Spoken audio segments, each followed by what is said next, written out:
Shalom, call Aloyim, Yahweh Ba'ashem, Yahushai Ba'ashem Rachakodash. Double honors to our apostles and elders of Great Millstone, peace and blessings to the elect. Just wanted to make a video concerning a statement that I made this past Saturday. I find myself doing this often, just going back to things that were said at camp.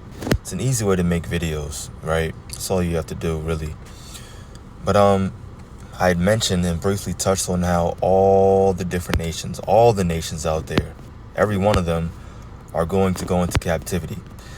And the fact that that may sound crazy to newcomers, people that just came into this faith that are now hearing about the truth concerning the Bible.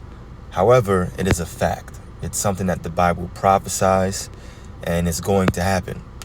And the reason why it's going to happen is because every single nation had us in captivity. Now you may be thinking, well, how are we going to subdue the entire world? And that's because we're going to have spiritual powers. Yes, Yahweh Ba'ashem Yahushai is going to change our bodies, change our minds. The laws, statutes, and commandments are going to be written in us. And that new mind and new body comes with spiritual powers. That's the reason why we're going to be able to subdue and put in captivity, subjection, every single nation. Every one of them, as we're going to read here. So I'm going to start off with Jeremiah 30, verse 16. It says, "Therefore all they that devour thee shall be devoured, and all thine adversaries, every one of them, shall go into captivity." All thine adversaries, it says every one of them. So no, we're not exaggerating. No, we're not just making things up and saying what we want or how we feel because we're mad. No, I'm just reading to you what our forefather Jeremiah prophesied. Every one of them, all of our adversaries, shall go into captivity. They might go. No, it said everyone shall go. We're going to have spiritual powers. And even if we didn't, Yahushai alone is going to be able to subdue the entire world. Even if we didn't have spiritual powers. So having him alone on our side would be good enough to put and keep every nation in captivity. But the Lord is merciful enough and gracious enough to also give us spiritual powers. Oh yeah, the heathen ain't going nowhere. Every one of them is going into captivity. It goes on to say, "And they that spoil thee shall be a spoil." Remember that word, spoil. "They that spoil thee shall be a spoil, and all that prey upon thee will I give for a prey." And they're still preying upon us right now. Even though we may not be in physical captivity, in chains, but every single nation is still profiting off of us, making money off of us. And they know who we are, majority of them. I've talked to different heathen, especially Elam. I remember talking to a dude, "Oh yeah, Israelite, you, yep." I'm like, "Oh, so you know?" He's like, "Yeah." Matter of fact, that happened twice. Two separate occasions. And so they know, a lot of them. But it's not like they came to our aid, our side at any time and told us who we are and tried to help us out. You may have a sprinkling here and there, but as a whole, hell no. Now let's jump over to the book of 1 Maccabees 2, verse 10.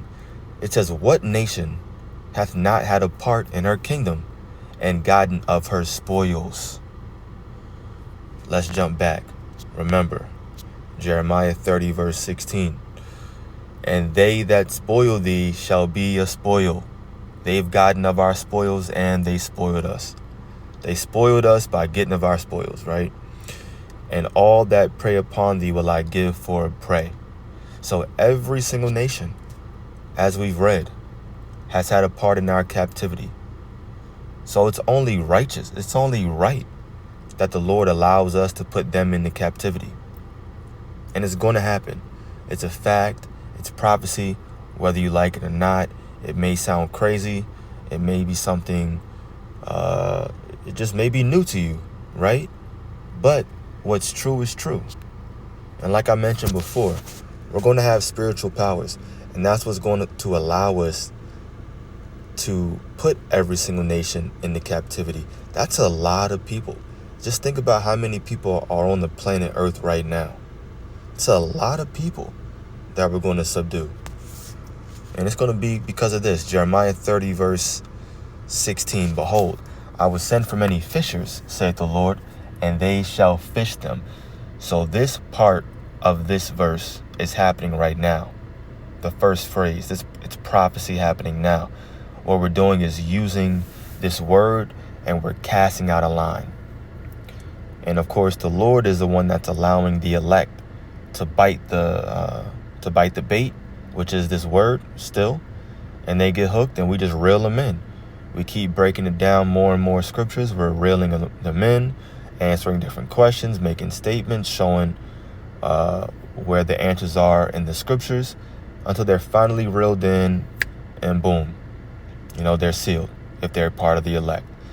So that's what's happening right now as we make videos, as we go out there on the streets. It goes on to say, and after will I send for many hunters, and they shall hunt them from every mountain and from every hill and out of the holes of the rocks.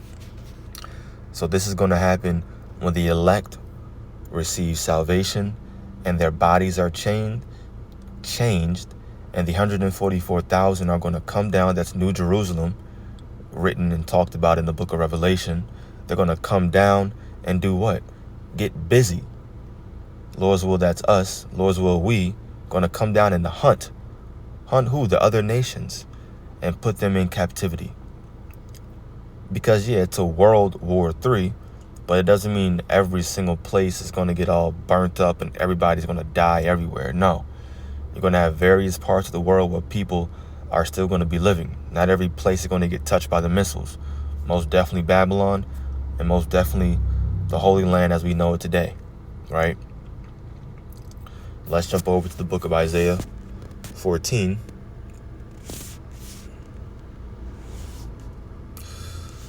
Where are we? Isaiah 14, verses 1 and 2. For the Lord will have mercy on Jacob and will yet choose Israel and set them in their own land.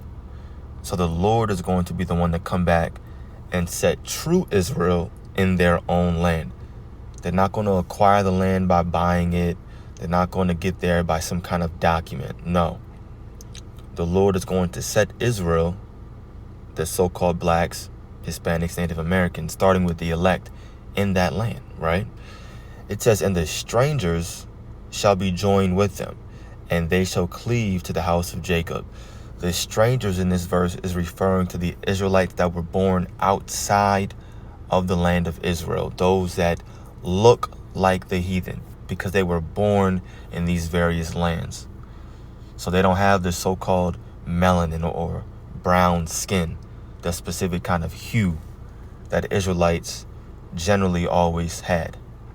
They may look like a so-called white man, a so-called Chinese man, so-called Japanese man. No, but the blood that's flowing through them is that of an Israelite. They're being called strangers here because they're foreign, right? They were born in foreign lands, and their mindset is foreign. It's almost like a heathen, or it is like a heathen. So they're going to be joined back, right?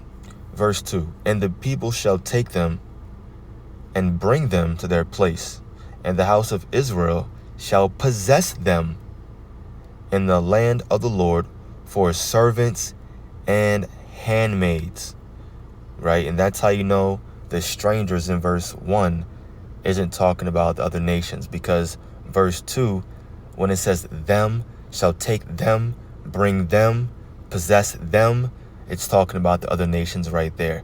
They're going to go into captivity. All of them. So you see, we're going to have slaves. We're going to have, or they're going in captivity, I should say. All of this is biblical prophecy. It says, and they shall take them, where am I? Right, and the house of Israel shall possess them in the land of the Lord for servants and handmaids, that's captives, and they shall take them captives, there we go, whose captives they were, and they shall rule over their oppressors. Are we not being oppressed today? Hell yeah. By who? Number one, being the so-called white man. No need to be shy about it. We be asking people that on the streets, and they be all shy like they're going to get arrested for telling the truth, giving the answer. No, you know who it is. You know, whenever I ask that to people and they start BSing, you got to call them out instantly for that. Nah. We're not playing these games. You know what time it is. You know who's oppressing us, ruling over us. But also all of these other nations, every single one of them, they've had us in captivity. They're ruling over us. We're at the bottom. The Israelites are literally at the bottom of the planet Earth in terms of ranking of every single nation on Earth. We're at the bottom.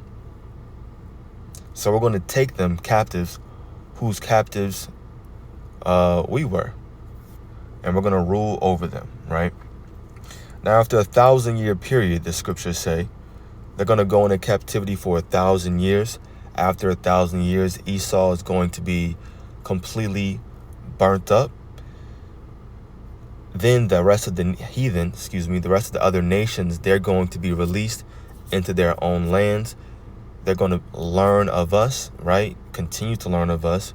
They're going to have to keep the laws, and we're going to continue ruling over them. But they're not going to be in like hardcore chains in captivity anymore. We're going to let them finally live, right? Live and keep the laws. Now, last precept right here, the book of Psalm, just to show you, I meant to grab this one before Isaiah, but it's all good. Just to show you, because I mentioned that we're going to come down out of those chariots with those new bodies and those spiritual powers, and we're going to gather up the different nations and put them into captivity. Well, this shows you that right here. Psalm 149, verse 6, let the high praises of God be in their mouth and a two-edged sword in their hand, to execute vengeance upon the heathen and punishments upon the people, to bind their kings with chains and their nobles with fetters of iron. That's captivity. That's slavery. Punishments, vengeance, putting them in chains and fetters of iron. Yeah, that's called slavery. That's called captivity. Verse 9, to execute upon them the judgment written, this honor have all his saints, praise ye the Lord. So yeah, we're going to put every nation in captivity. Yes, every nation. Yes, every one of them. So call Haloyim Yahweh Ba'ashem Yahushai Ba'ashem Rachak, like it says, praise ye the Lord for that. Double honors to our apostles and elders of Great Millstone. Peace and blessings to the elect. Shalom.